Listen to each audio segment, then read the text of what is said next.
Guerre en Ukraine, Société Générale cesse ses activités en Russie. La banque française, qui était critiquée pour être restée en Russie depuis le début de la guerre, annonce qu'elle va céder la totalité de sa participation dans Rosbank ainsi que ses filiales dans l'assurance.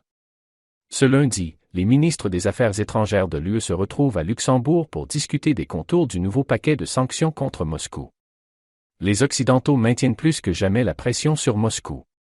Ce lundi, les ministres des Affaires étrangères de l'Union européenne se retrouvent à Luxembourg pour étudier un 6e paquet de sanctions contre la Russie.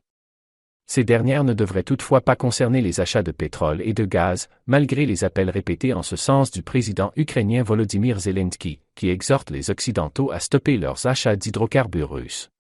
Sur le terrain, les frappes aériennes et les bombardements continuent. Vladimir Poutine concentre plus que jamais ses efforts de conquête sur la région du Donbass. Les troupes russes passeront à des opérations encore plus importantes dans l'est de notre État, a averti Volodymyr Zelensky dans un communiqué dimanche soir. Société Générale se retire de Russie, l'action bondit.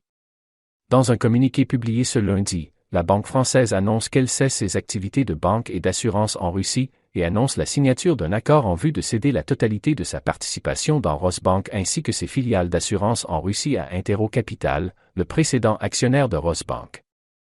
Société Générale, qui emploie 12 000 salariés en Russie, était entrée au capital de Rosbank en 2006. L'impact de la cession de Rosbank et des activités d'assurance en Russie sur le ratio de capital CET1 du groupe devrait être d'environ 20 points de base sur la base de la valeur patrimoniale au 31 décembre 2021, précise la banque.